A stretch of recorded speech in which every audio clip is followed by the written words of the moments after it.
Happy Thursday, Insiders. It's Justin. How are you? Chief Experience Officer with Untapped New York. Although I think most of you know that by now.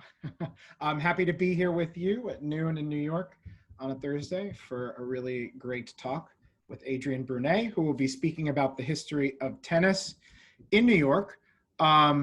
Really great information. I learned something while she was walking through the presentation today about Singer Bowl and the World's Fair, which is awesome.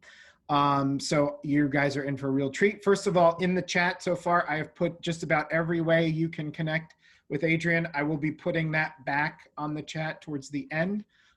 As always, we will do questions with Adrian when she is done with her presentation. And I will, again, put that information back up there for you. Hi, Pete from San Francisco. You're almost always first, Pete. Bill, good morning from Chatham, Massachusetts. Mark in Boston. Joe, hello, Joe in London. Cynthia from Baltimore. And B. Woods from Carlisle, Pennsylvania. Hi, Robert. Slurm all the way. Yes, Slurm's Mackenzie, may he rest. I saw Robert on Sunday at a World's Fair tour, and he gave me a Futurama themed gift because I'm a big Futurama fan. Thank you again, Robert. All right, with that being said, I am going to turn the show over to Adrian, and everybody enjoy. I'll see you guys at the end for Q&A. Adrian, take it away. Hey everybody, I'm Adrian Brune. I am a journalist in New York, but I'm also a huge tennis enthusiast. I wanted to be Jennifer Capriati when I was a 16-year-old. I've been playing seriously since I was about, I don't know, about 10 and walked on the Northwestern girls tennis team and took a little break for a few years and went to journalism school, and now I write about tennis and I cover tennis. And I'm here today to present the history of tennis in New York. What we have here are on the screen are two photos, an archival photo of one of the first tournaments at Forest Hills on the top. And then we have, here we have Arthur Ashe Stadium with the new roof on, so that sort of represents both how much, I guess, tennis has changed in the 120 years it's been in New York. So if the background music is too loud, let me know. I am playing music from a band called Tennis. It's like a bit of electronic 70s band, so it's very fitting for the era, or for the presentation. So here we are, the history of tennis in New York, and it's from the West Side Tennis Club to Arthur Ashe Stadium and even beyond. So we're gonna start with a brief history of tennis. It was developed in the 12th century France. It was a game played by monks. It was called jeu de paume. So monks used their bare hands, and they threw a ball of rag called the usta to each other with the help of walls and the beams of the cloisters in which they lived. So that's kind of what it looked like. Now the game soon broke away from the convents and it takes over the streets with players using the canopies or roofs of houses. And then they first equipped themselves with gloves, then something called a battoir, which was a solid wooden bat. At the beginning of the 14th century, rackets were fitted with hemp or gut string. In the 17th century, a net replaced the pieces of string that had been used to sort of mark the terrain. And this thing, what they're hitting over is they first used just a piece of string hung between two poles, not really a net to speak of. So this is a drawing of a more sort of advanced tennis match. Now they think the name tennis came from, I mean, jeu de paume is a lovely name, but when the server hit a ball over the net, they said tenez, which is, here it comes in French. So of course, when England took it over, they anglicized it, as they did with most things French, and called it tennis, and sort of claimed it as their own. So next we have, oops, sorry about that. So that's how the animation works. And then here we have the 15th century through the 19th century. So we had two versions of the modern tennis. So you had two guys, friends, they developed lawn tennis on a croquet court, and they established the first tennis club in Birmingham, England, of all places. I mean, a lot of people think it's Wimbledon, but it is not. And there are even more historic clubs in England than Wimbledon.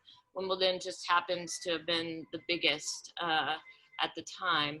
And then another guy, a former major in the British Army, he launches something called lawn tennis in a box in the spring of 1874. So he started selling all these tennis kits in a box. So with everything you need, a net, something to mark the lines, rackets, for basically under the equivalent of $200 in today's dollars. So from then, like the Lord's Ground and the All England's Croquet Club changed its name to the All England Croquet and Lawn Tennis Club. So, and that's in Wimbledon. So the real name, of course, is not Wimbledon, but the All England Lawn Tennis and Croquet Club, shortened to the All England Lawn Tennis Club. So there is a picture of the first, one of the first kits, that the tennis in the box. And then here is a sort of a vintage photograph of the Leamington Lawn Tennis Club in Birmingham. It still stands. And then here we have tennis comes to the shores of the US in Newport, Rhode Island. It was, I mean, Newport was where all the rich New Yorkers vacationed, and all the rich Bostonians also vacationed. So it was a good place for the first lawn tennis club. Now, it was actually built at Newport Casino, which was not a gambling place, despite, you know, the word casino. It was a gathering place. And so James Gordon Bennett Jr., he was an influential publisher of the New York Herald, and he was a summer resident of Newport. And he commissioned this newly formed architectural firm called McKem, Mead and White. You might have heard of them. And they built a social club, which was the Newport Casino. You know, there was a bet made about what they were going to do with this club, and I believe someone ran a horse through the window, and then the loser decided to you know, the loser had to pay up for a new tennis club, and so that's what, you know, they decided to make it. So the first American national tennis tournament is played at the Staten Island Cricket and Baseball Club in New York. Who knew that Staten Island actually had a cricket and baseball club? I didn't. And an Englishman named Otway Woodhouse, he won that tournament. So, which I guess was only fitting. And then in 1881, the U.S. National Singles Championship, which is now the U.S. Open, was held at the Newport Casino. But that would not last because of very influential New Yorkers. So Newport Casino is now a place called the International Tennis Hall of Fame. They have a fantastic museum. That is a statue of Fred Perry. It's basically a statue of Fred Perry at almost every tennis facility you go to, aside from the U.S. Open, and we'll get to that. But Fred Perry was one of the most influential British players. I don't have his record on hand, but we've got some more shots of the museum that I took. You know, I've gone up there a couple of times to hang out and play. It's a fantastic museum. They've got rackets of all sorts, as you can see. And then they've got uniforms. They've got Bjorn Borg's uniform, or I'm sorry, his tennis outfit, I guess, is not his uniform, but his Fila striped shirt. And then they have Roger Federer's outfit for one of his Wimbledons when he was still with Nike and not with Uniqlo, and wearing different things. Like, I think one year he wore a sweater, and another year he wore this sort of odd looking vest and a headband. So he's never been a hat wearer. So moving on, in the early 20th century, New Yorker Carl Baer petitioned for the tournament to be moved, and 100 players signed, asserting that most tennis clubs, players, and fans were located in New York. Now that's debatable. Boston certainly had its share of people interested in the game. I guess it's more for running. But you know, there's a lot of money in New York, and I think they just decided to bring it, you know, I guess the New Yorkers won. There was no horse bet or running through bet made or anything crazy, but it moves to the West Side Tennis Club in Forest Hills, Queens. Now, a bit about the West Side. The West Side Tennis Club was founded actually in Central Park West. So that's when West Side, 13 members rented land in Central Park West for 3 clay courts and a clubhouse from the city. Then the city decided it needed that land, so it moved up to Columbia University, way up on 125th Street, or near 125th Street, and it expanded to 8 courts. And then Columbia decided, nope, we need that land. And so in 1908, it moved to 238th Street and Broadway, where they had 12 grass courts. And then Columbia said, nope, we need those courts for our tennis team. And after hosting the Davis Cup in 1911, they decided to expand anyway.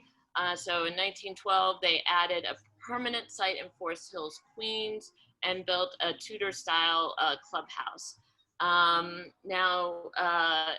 So West Side is still an official name, and it's, even though the common name among the players is Forest Hills.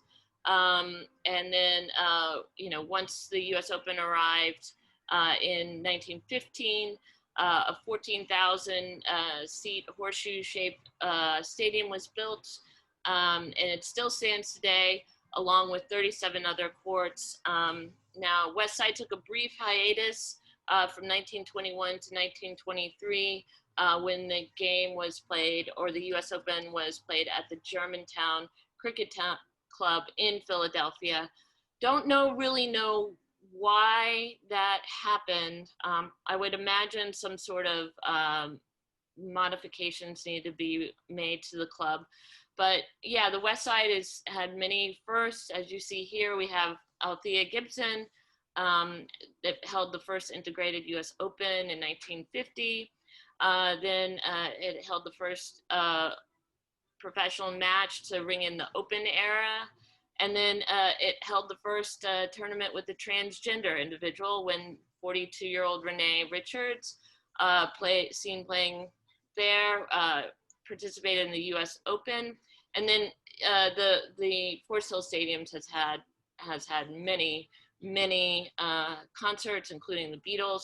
It was almost torn down a few years back, as early as I believe, like, they're talking about tearing it down in 2010, but it was revived in 2015, and now it still holds concerts, and even it's had some professional tennis matches. World Team Tennis was there in 2016 for its inaugural season, and it did quite well, but it's since moved on. So next up, we have some other historic tennis facts. Here we have a picture of the Vanderbilt Tennis Club in Grand Central Station. I don't know if any of you know, or some of you know, that there is actually a tennis court in Grand Central Station. It's on the 4th floor. It's now a tennis club called the Vanderbilt Tennis Club, and there's a guy playing. It's very expensive to play there. Now, it was first installed in the 1960s by a guy named Geza Al-Gazdag. It was an immigrant from Hungary, and he formed the Vanderbilt Athletic Club on the 3rd floor. It was named after Cornelius Vanderbilt. So, and then they built the Grand Central Depot, which had 2 clay courts and then an indoor ski slope. So this was like back in those wild 70s. The club was scooped up with some real estate deals by Donald Trump, no less, who leased a space. He renovated it and turned the 3rd floor annex into a $155 an hour court for the well-heeled and the well-connected. Now Trump's lease ended in 2009, and the space became like a rest area for MTA workers.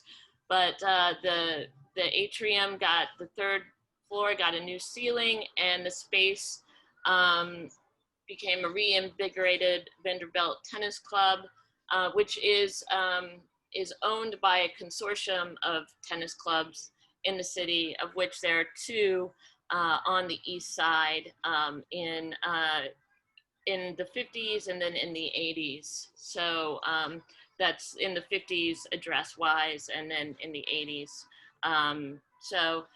And then we had the first indoor court in the U.S. That opens in Brooklyn. It's the Heights Casino. It's very expensive to play there. And then you had the first match to break the color line, played in 1940 between Don Budge and a guy named Jimmy McDaniel at the Cosmopolitan Club in Harlem. And by the way, Harlem played a crucial role in tennis. Althea Gibson from the previous slide had grown up in Harlem. I'll just go back to that slide. And she dominated something called the American Tennis Association, which is kind of the Negro League of tennis, I guess you could call it that, in 1949, and she attempted to gain entry into the United States Lawn Tennis Association's grass court championship, but she couldn't get in. And then 4-time Forest Hills champ Alice Marble wrote a letter to a magazine called American Lawn Tennis Magazine, and she criticized the bigotry of the U.S. Lawn Tennis Association and its member. So that led to her place in a qualifying tournament. She won the qualifying tournament, and she got into Forest Hills. So, and then tennis was an avowedly amateur sport up until 1968. But that does not mean that the players weren't good. Amateur not equating with your level of play. It means that those who played tennis didn't need to play tennis. In fact, they didn't need to make a living playing tennis. Playing tennis was a sign of wealth and breeding, not sweat and practice. So the matches were supposed to give pleasure to the spectators and players, and your attitude, quote unquote, toward these contests should be always governed by this consideration, and that's according to the official rules of tennis and tournament regulations from the 50s. Now, 1968 of course, ushers in the open era, and that is when tennis professionals led by Billie Jean King, among others, Arthur Ashe was included, to set up a professional tour in which they were played. So we've already seen that slide, and I'm just going to skip through that there. So now we have two slides, or a slide here, a picture of the Singer Bowl and a picture of the World's Fair from 1964 to 1965. So the Singer Bowl was, you know, a famous place and developed for the Singer sewing machine factory, actually. And they used to show demonstrations there, like demonstrations of sewing machines. It was a couple of levels, and then it was instrumental in the World's Fair.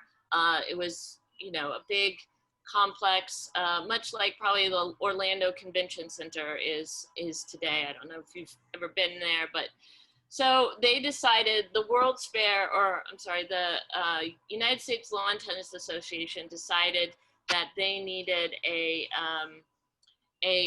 new place to play. So this was in the late 70s. They need more room. They're tired of the Forest Hills members interfering with their open, like, professional players would, you know, complain about the snootiness of the locker room environment. So the USTA president, he sees it's rumored he sees this Singer Bowl from the window of an airplane when he's flying into LaGuardia, and he decides, he has an aha moment, and he says, I'm going to put it there. Now that's kind of like, I don't know, I mean, a lot of people were a little bit confused about his vision. There wasn't a tennis club. There was basically no history besides the World's Fair at, you know, in Corona Park. So, but they're like, okay, I guess we're gonna roll with this. So what they do is they decide to basically split the Singer Bowl into two. And they make one part of it on the same site, and that becomes Louis Armstrong Stadium. And then they take the other part of it and they fashion it into what's called a grandstand court over on the other side of the grounds of what is now the Billie Jean King, you know, tennis facility out in Queens. So now Satchmo was not known for his tennis prowess. The Singer Bowl had a sports history.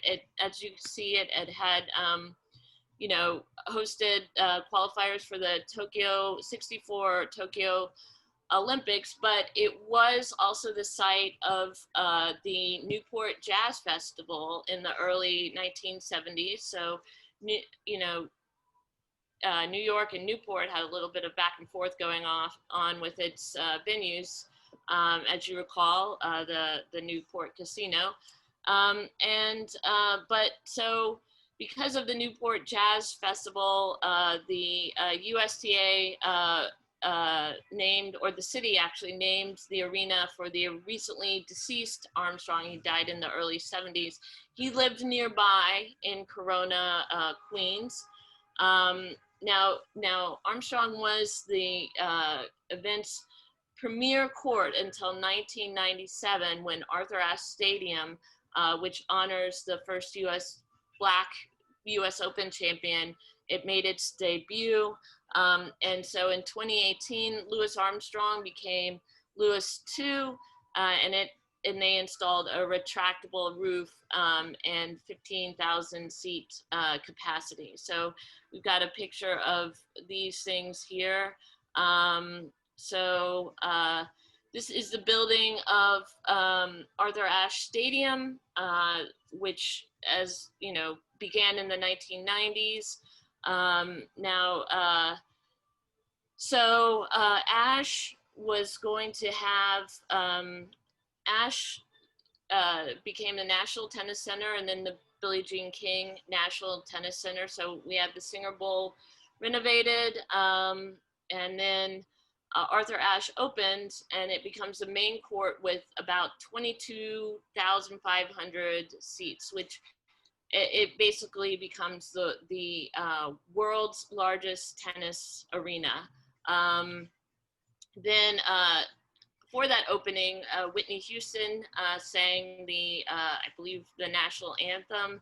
It was huge. Monica Seles was the first to play on the court. She was seated second, so she just took 60 minutes to dispose of a player named Christy Boogert in 6-1, 6-2, Monica Seles style. You probably hear her screaming all the way up to the highest rafters.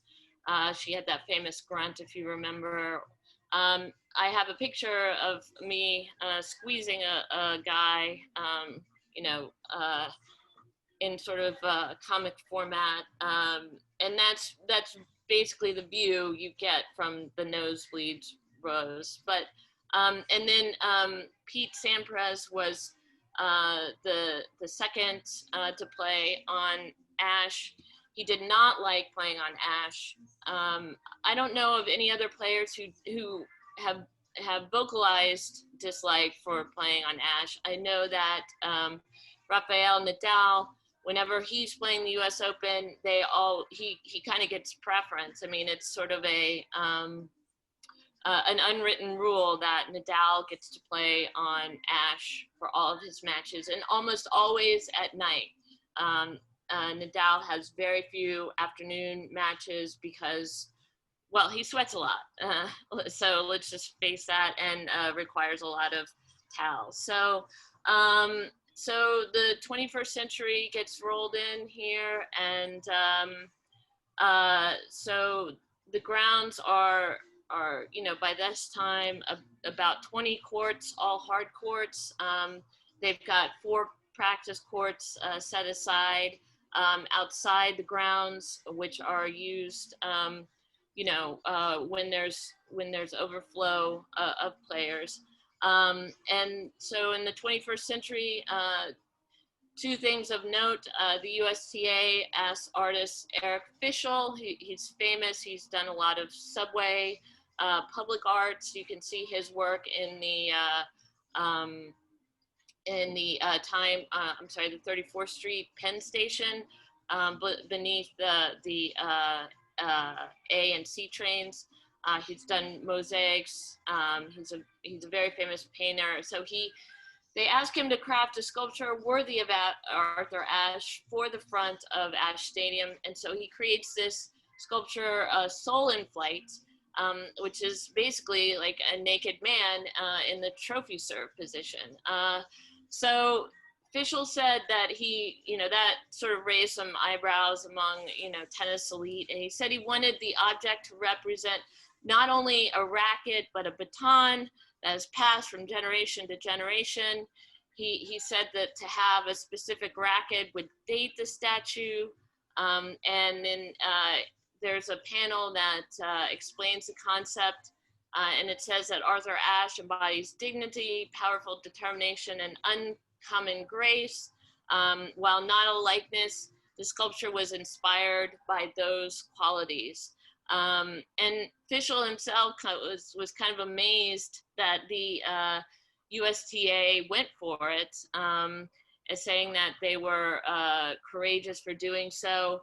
And then at the unveiling, a lot of people were questioning, like, why is this naked guy, in the middle of the grounds here? They kind of, averted their eyes. But now it's pretty much like nobody really cares about it so much. But at the unveiling, then President USTA President Judy Levering said it's, quote, provocative, but that was Arthur Ashe, unquote. And I mean, true, he was a provocative guy.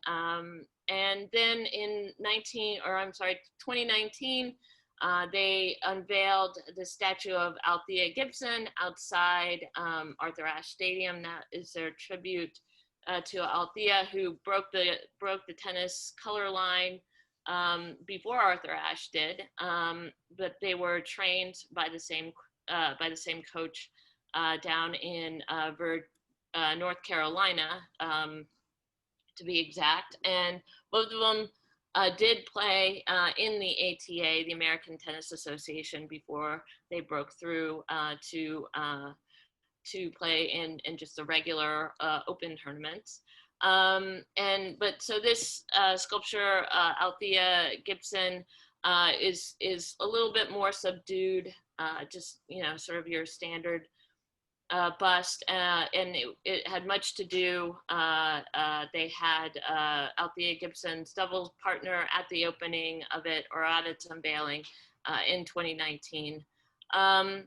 So some other places where you can see some great tennis history. These are pictures that I took of the West Side Tennis Club. It's pretty much open all the time. It's decidedly, a little less exclusive these days. I think for a while the establishment was hurting for money, so they introduced a junior partnership, or junior membership, where people under the age of 35 could come out and join for a reduced fee. Same with the Heights Casino. Heights Casino is prohibitively expensive to join unless you're under 35. I think it's some exorbitant amount, like maybe $35,000 to join. West Side is less. It's about $9,000 to join, but then you have your monthly dues. But it's a fantastic place to go and take a walk through, because they have a lot of pictures, photographs of people who played there. They've got a very nice clubhouse. They have tournaments there, and then they've got these lovely grass courts, which are beautiful, and they've got the clay courts, which are definitely more playable. In the winter, the bubbles go up over the clay courts, and then you can play inside the bubble. Regular people can play. You don't have to be a member to play in the winter.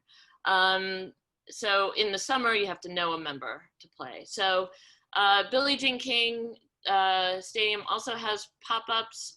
She came to the Adidas store in 2018 to launch a shoe line, and that was quite fun. She does show up quite regularly at the stadium, or the center named after her. So as I said, West Side, and then the International Tennis Hall of Fame and Museum in Newport also, it has a great tennis display with the history. They've got some fantastic artifacts. West Side does have some great artifacts too. So if you want to take a quick jaunt out, you can take the Long Island Railroad to Forest Hills. The Forest Hill stops, and West Side Tennis Club is right around the corner. And so I think, that's about it. That I've left some time for questions, Q&As. I've covered quite a bit of ground. I've left out a few details here and there, but I suspect that you guys will have some questions for me on the history of tennis in New York. Thank you, Adrian. That was great. I learned like a ton of stuff during this presentation I did not know. Also, I didn't know, so we were running pre-pandemic almost daily tours of Grand Central Terminal, and the highlight of the Grand Central Terminal tour was bringing everybody up to the 4th floor to get a peek at the Vanderbilt Tennis Club. I had no idea who started the club. I knew that they put it in the 60s. After they cleared out CVS Studios from that space, but I had no idea the name of the guy, so I learned that today. I was like, yes, Yeah, I mean, I've not taken a lesson there, but they have a ball machine, and if you want to go, you can sign up for your first ball machine practice for free. So you can hit on a ball machine for free for 30 minutes for the first time, and then after that, you pay like $50 for a half hour. But you know, the court fees are still about $200 an hour, which Yeah, they're yeah, which very is high. When we'd bring people in, we'd say, take a look at the fees in case. And the gentleman who was always behind the counter would say, well, I've got about a 4-page waiting list for each of these time slots, unless you want to come at 1 o'clock in the morning. yeah, That's they what I are open loved until about it. 2 a.m. Yeah, So it's open till 2 a.m. because the terminal's yeah, open till 2 a.m. yeah, Um, exactly. so So I love that space. It's so New York. Does anybody from the presentation have any questions for Adrian about tennis in New York? We had a couple of comments, mainly about Forest Hills. A lot of people obviously have memories of Forest Hills and seeing concerts there. Pete Tannen said that he fondly remembered a Simon and Garfunkel concert at Forest Hills Stadium during the song Poem on the Underground Wall. Set in an underground tube station, LIRR train noisily passed by next to the stadium. yeah, Simon and Garfunkel briefly paused and looked towards the LIRR station, and the crowd went wild. And Robert Morbeck said, I worked on an Olivia Newton-John concert there in 1982. No video. We carried our own 35 millimeter projector. Our names were on the credits at the end. Odd for a rock show.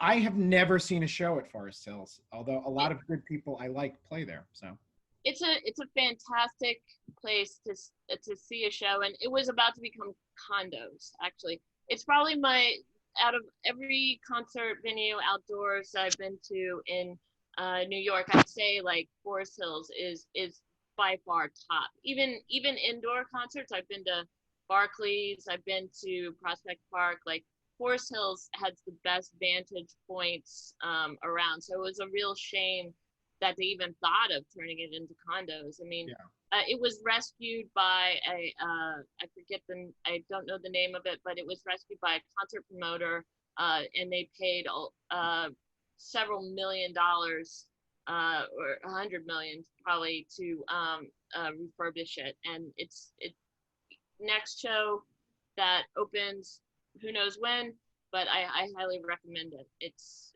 better than ever. Cool. Oh, Diana said she's ushered there for the last 3 years. That's pretty cool, Diana. I didn't Yeah. you ushered out there. That's great. Sandy said after the U.S. Open left the West Side Tennis Club, the Tournament of Champions was brought in. It was a 1-week men's tournament. The first week of May, it was the largest prize money tournament for many years. Yes. They did hold that there for a while, and now the USTA has a women's and men's national event there, the National Grass Courts. It's played every year, and you just have to be a ranked player to play in it.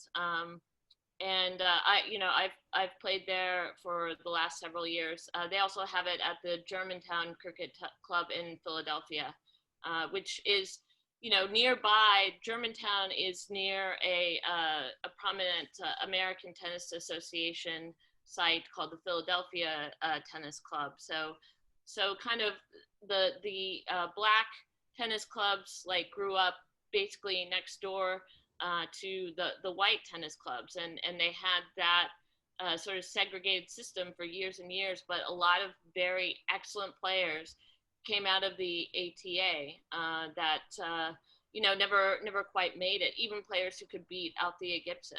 So Wow, that's pretty cool. yeah, Um, you currently play tennis yourself, right? yes. And where are some of your favorite places to play in New York?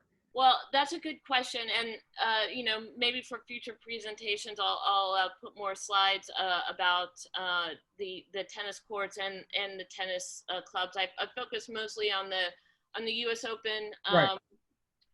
sort of sites, but there are public tennis courts in New York.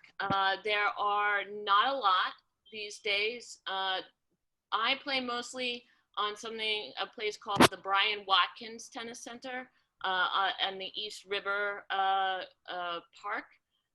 It's the John Lindsay Park. Now that was installed in the 30s by Robert Moses, actually. So it's like the one good thing Robert Moses might have done for the city. He decided that to put in next to FDR, he decided that people needed an esplanade. So he put in the outdoor stadium, and he put in 12 tennis courts and then a clubhouse, and then they have a track house and a track nearby. And so that has been, I play mostly there. You have to have a permit to play in New York every season. It's $100. 3 or 4 years ago, they raised the price to $200, and like the mayor had people screaming over the cost of this permit. But the permit is basically just to regulate the number of people who come in to the courts, and they have people at the courts to sign you in and whatnot. It's pretty much like a terrible system. It's very hard to play tennis in New York at these courts. It's been laissez-faire since the pandemic. There have been no court attendance. You didn't have to buy a permit this year. And so I've gone out to some secret courts. I know there's one in Harlem. There's a set of about 8 tennis courts in Harlem near where the Cosmopolitan Club was at about 140th. 148th, and I believe it would be Adam Clayton Powell right off the 2-3. And then there's a place called the Armory in Harlem where you can play. It's a great, inexpensive indoor tennis facility. They run junior tennis programs there in the afternoon, and then in the evening they open it up for inexpensive indoor courts. Also, there are clay courts at 96th Street. Those are, depending on the person running the show or the personality, those are people are on and off, and they like usher you on and then hurry you off. So it's a little, it makes things a little hectic, I guess. And then there are more courts up at about 150th and Riverside. There are some nice clay courts up there. It's just a bit of a hike. And then courts more so in Brooklyn. Fort Greene Park has 4 courts that are run by the Fort Greene Tennis Association. McCarran Park is now a private-public partnership.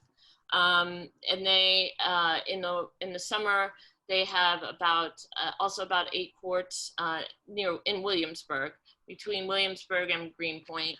And then in the winter, it's run by a family, I believe, and they put everything in a bubble.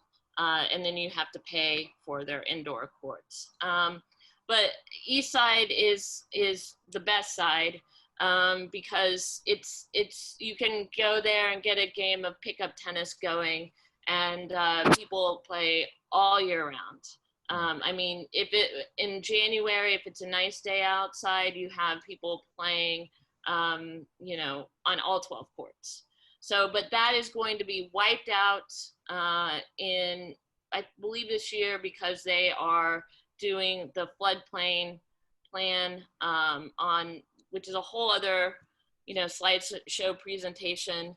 So, the mayor has decided that we need to raise the level of the East River Park by about, I think, 10 feet, 8 to 10 feet. So they're going to just wipe out everything, raise it up, and put everything on top of that.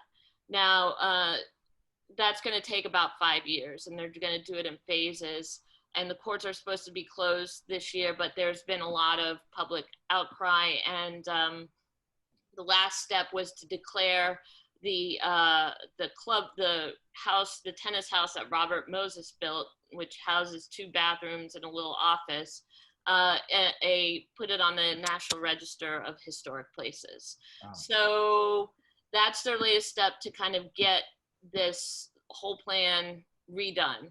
And we'll see what happens. I'm not sure what exactly is going to happen. It's been up and down for many years. I mean, I'm on the Zoom chat room, and there's so much back and forth that I have to turn it off.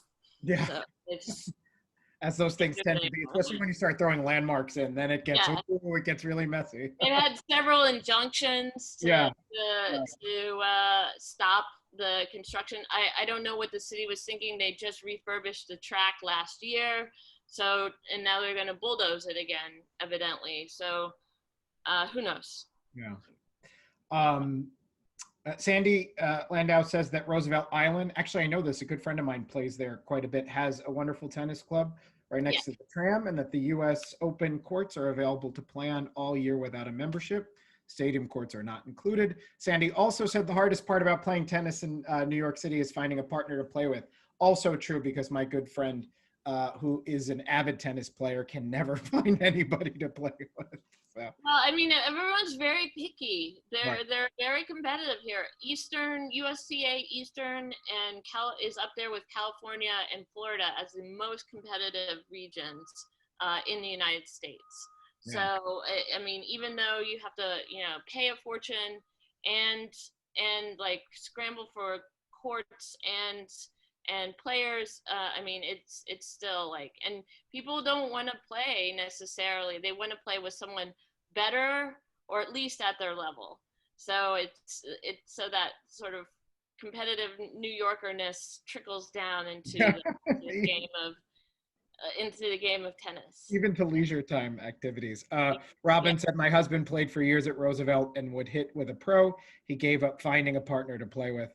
Expensive sport, which is true. Now I live in Windsor Terrace, and at the circle by the park is the tennis club over there, and that is always packed. I ran this morning past there, and every court has people on it. But I love watching them put up the bubble in November. It's such an interesting process. I mean, there's also a great tennis center in the Bronx that not a lot of people know about. It's new. It's not new, but it just had a major renovation called the Carrie Leeds Tennis Center.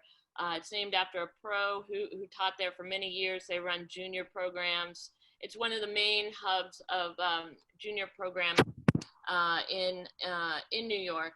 And they have a stadium court and then 10 courts that they run, and they bubble up over the winter. But last year they had World Team Tennis up at Carrie Leeds instead of at Forest Hills. And then they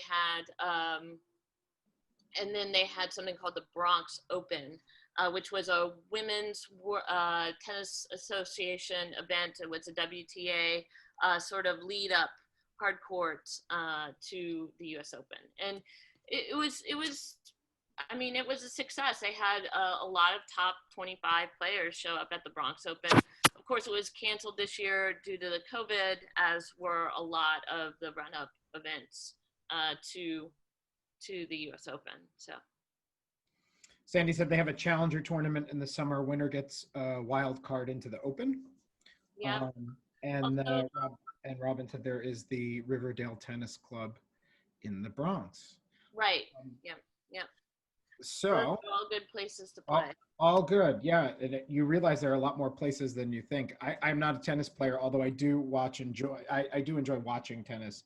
I did watch the Open, and it was slightly surreal to see empty stadiums.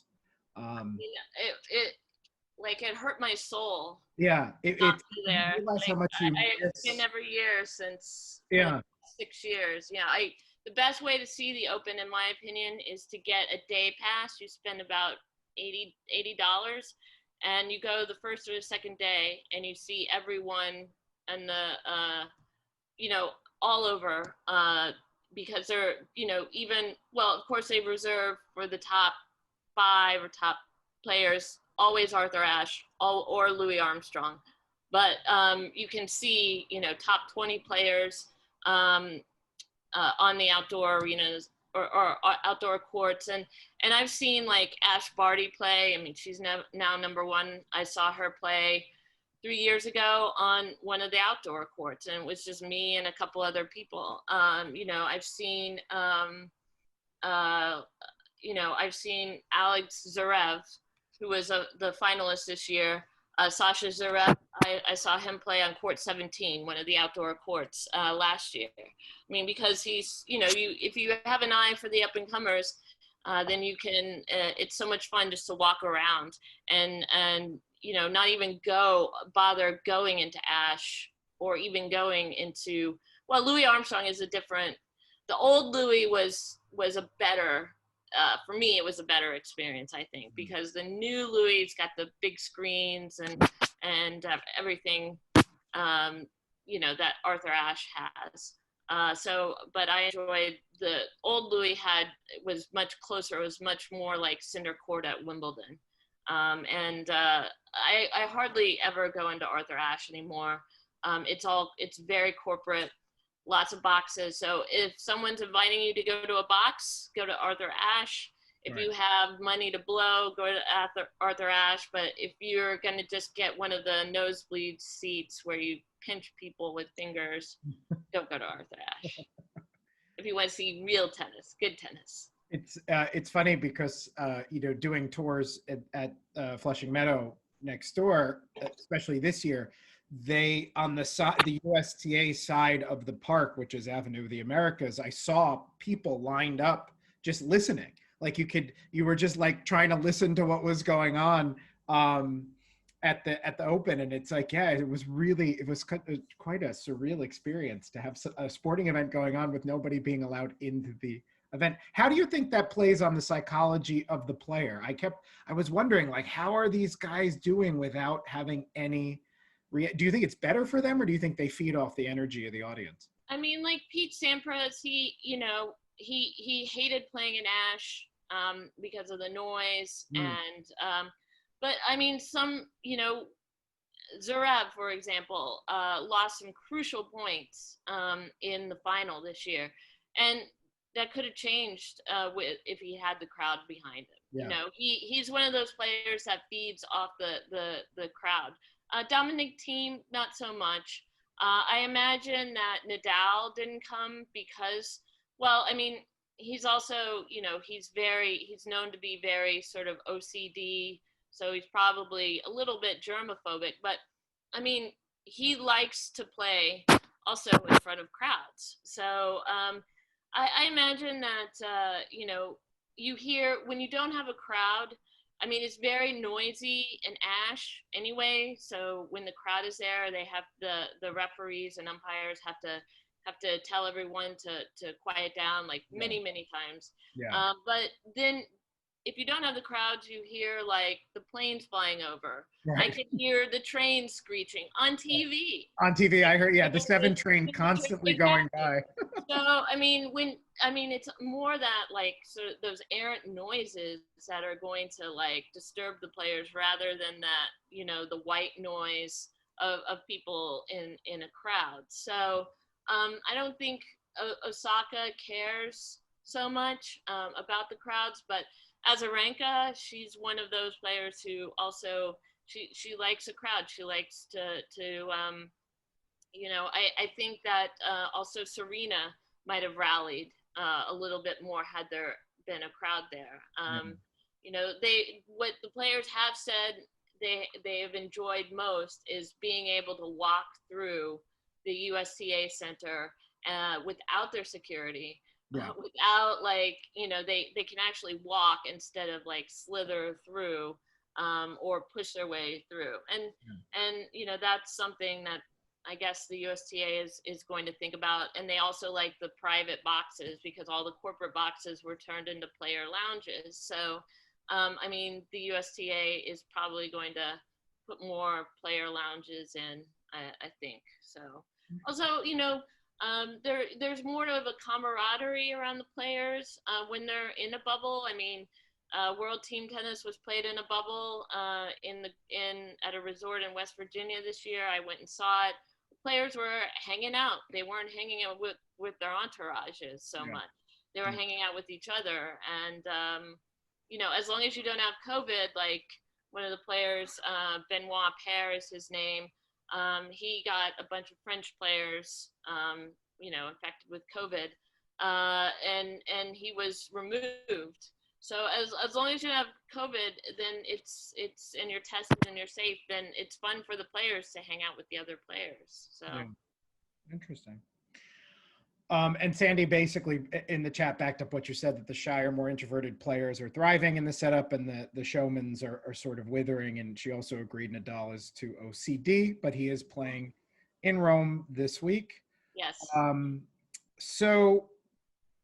Oh wait, Joe just came in. Interesting, a spectator, not a player. Live just around the corner from the AELTC. Really missed the usual atmosphere the Wimbledon tournament creates here this year in tennis. Yeah, and I felt the same way over at Flushing. Like there is a very tense push and pull between the Parks Department in Flushing and the USTA. But there is always something nice about the fact that when the Open comes, all the flags have flags on them. All the flag poles that were made for the fair have flags on them. So you sort of miss that. The fountain runs under the Unisphere when the Open is there. And it was a very quiet scene with a very quiet park. Although there were a lot of people in the park, it just didn't seem like there was a lot of celebration of the Open at that time. Yeah, I almost went out there just to see what was going on, but I just think it would have made me sad. It probably would. I mean, the press passes were super limited. Yeah. Press had their own bubble, no one was getting anywhere near the action. So for someone who likes to be in the action, near the action, I think I would have walked away just sort of deflated. Yeah. And I can see how that would have played out also at the AELTC. So, but I haven't been out to Forest Hills in a long time, since the winter, since before Christmas actually. So I'm not even sure how that's shaping up. I know they had a pro, Luke Jensen, who was out there for a while. He won the French Open doubles with his brother, and he's left Forest Hills. They had to lay off a bunch of people, but hopefully tennis will be back, stronger than ever in New York once they get this vaccine going. I think it will be too. I think we'll hopefully we will be back in good shape. Fingers crossed. Well, Adrian, thank you very much. It's almost 1:00. Any last questions for Adrian before we sign off? Again, for those of you interested in following Adrian, I've put all of the website information up, her Venmo, her Instagram. You can follow her newsletter, Tennis Confidential, all of which is available to you, or please feel free to email me, justin@untappedcities.com, and I can give you that information again, but it is there twice. Coming up, so it's Thursday, which means Monday is Glory Be Columbia, my reading coming up for a fundraiser for the SS Columbia. It's going to be a lot of fun. That is at 7 p.m. And then I don't know if you saw it. I know I mentioned it the other day. Right after the reading is going to be a virtual after party for insiders only. So it's open. You don't need to register. Just click on and come on over. Come with a drink and the Columbia people afterwards at 8 p.m. So hope to see you there. And then on Wednesday, we have a virtual walkthrough of 168 Plymouth, which is a really, really interesting, beautiful space in Dumbo. And then next Tuesday, Adrian comes back, September 29th. She is doing a virtual talk for the UN delegate party scene. So we are excited for that, Adrian. That should be fun. Yeah, it's quite a scene. I do tennis and then I do parties at the UN. So yeah, there we go. So we're hitting up Adrian's strong suit a little bit. So yeah, we will see you back on September 29th. Thank you, Adrian. Thank you, everybody. Please stay safe and be well. Adrian, any final thoughts before we end the meeting? No, I mean, just my newsletter. It has tips on what's going on in the current tennis scene, and also I go to courts around the world and do photo essays and stuff. So it's a lot of fun. Is a tennis journal called Racket Magazine. It's kind of got it's a beautiful journal. Comes out about 4 times a year. It has a nice article about Forest Hill Stadium and the reconstruction of that in it, in case you're interested. It was in their first issue, Cool. which came out in 2016. But Racket Magazine, RACQUET. Awesome. Well, thank Okay. you, Adrian. Thank you, insiders. Hopefully see you guys on Thank Monday. you, Have a everybody. really good day and weekend. Stay safe and be well. Bye, guys.